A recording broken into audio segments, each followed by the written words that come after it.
Hello, everyone. I am back today, and today we're talking about boundaries, boundaries, and boundaries.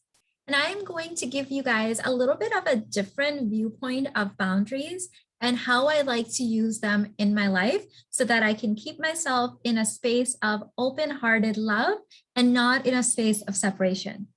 I quickly want to take a moment to welcome all of my new subscribers. You can watch my video with subtitles in pretty much any language that YouTube offers. Spanish, Hindi, French, German, tons of languages. The way that you do this is linked in the description box. There's a 2-minute video where this guy is teaching you how to activate the subtitles. They're naturally activated in English on my channel, but you can translate them into any language. I think this works best on computer or laptop, not on mobile devices. So that video is linked in the description box. I hope that you're able to figure this out and able to translate this in your language. So what are boundaries? So the way that I see boundaries are not so I can separate myself from other people. It is not so I can armor up and hide, but boundaries are so I can remain in a place of love. So boundaries help me not activate the human animal part of me that goes into fight or flight or self-protective mechanism.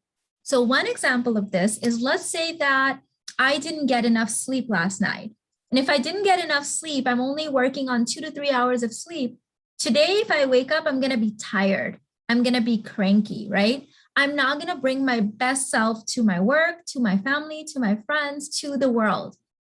So this is why I need boundaries around my sleep schedule. Because if I don't have boundaries around my sleep, then I can't be my best self. I'm going to be tired and cranky. When we are not in a healthy state, when we're not sleeping well, when we're not eating well, when we're people pleasing, when we're letting other people just take our energy and make us exhausted, then we cannot remain connected with the part of us that is our higher self. It's our authentic being. It's where our heart is fully open. So I can have the best of intentions and I can say I'm a loving mom and a loving wife and a loving teacher. And if I'm not sleeping well, if I'm tired, if I'm eating a poor diet, if maybe I had family members over until midnight and everything was loud and I'm tired and exhausted, I cannot keep my heart open the next day. It's going to be harder. I can try, but it's going to be harder. So I'm telling you this to kind of explain to you how I see boundaries. So boundaries help me protect my energy and it helps me keep myself in my best self. It helps me keep aligned with being my most energetic, happy, heart open, loving person. So now if I have a family member or a friend or someone that is just constantly taking my energy, maybe they're just showing up unannounced, maybe they're just venting all the time, I cannot accept that. Not because I hate this person, not because I don't love this person, but because I am a loving person, I may have to set some boundaries of how much of my time I'm willing to give this person. Because if I give this person all my energy and all my time, my husband and my relationship might suffer. My health might suffer. My relationship with my kids might suffer. My relationship with my clients might suffer. That is not my best self. That is not who I want to be in this world. That is not the most godly version of me. So boundaries are not from a place of, I hate people, go away, don't call me, I don't want to see you. No, they're actually an act of love. So when we set boundaries with hatred or resentment or as a form of punishment, it doesn't feel good to us and it doesn't feel good to the other people because our heart is closed in that manner, right? So you can't say, I want to keep my heart open and be loving, and therefore I'm going to close my heart and not say no. It doesn't work that way. Can you see that, right? So in order to be this loving, vibrant, happy, energetic person, which is my gift to the world, it's a gift to myself, my family, my clients, the world. To be in that state, I have to respect my own boundaries that I set for myself. And I have to respect boundaries with other people. So in my life, the boundaries that I set for myself are that I get enough rest, I get sleep, I drink enough water, I eat healthy foods that don't make me heavy, that don't make me feel bloated, that don't make me feel cranky. It also means that I honor what my body is saying to me. So if I'm in a group of people and they're gossiping about someone else, and my body doesn't feel good with that because I don't like to gossip about people, then I'm going to either not participate in that interaction, or I'm going to lovingly excuse myself and I might leave. But I'm not going to say I'm mad. I'm not going to say I don't want to be here. I'm just going to say, well, it's been lovely hanging out with you ladies. It was so nice to connect. I've got to go now. See you later. And that is me honoring my boundaries. What I have learned in my 40-year journey, almost 41, I'm almost about to turn 41. My journey here is that most boundaries, I would say 99%, don't even need to be communicated with other people.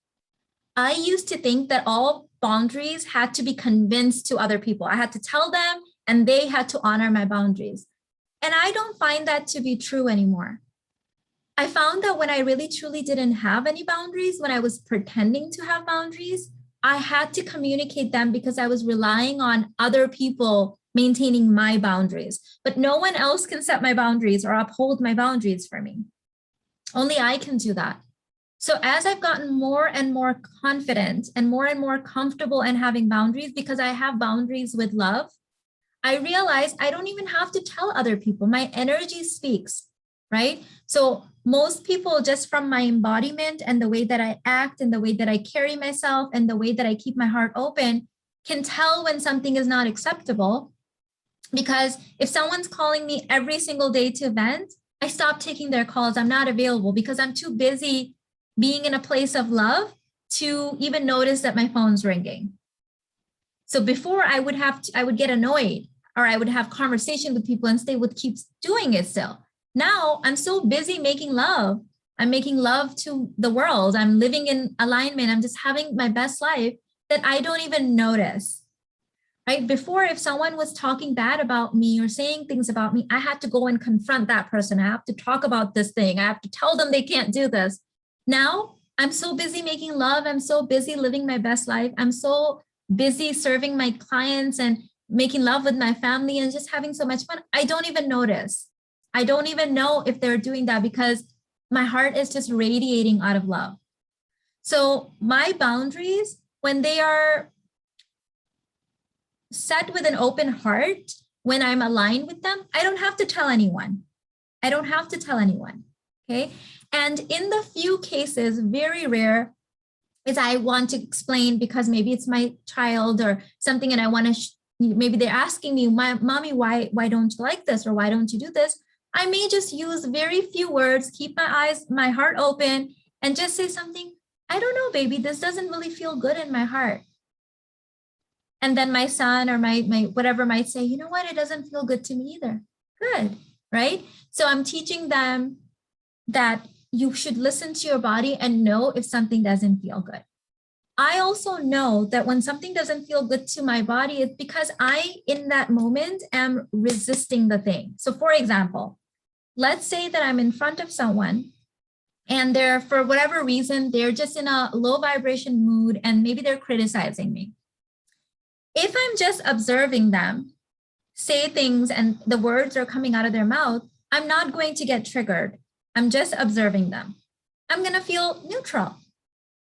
The moment that I start believing what they're saying, I'm going to feel triggered and I'm going to have a need to explain myself.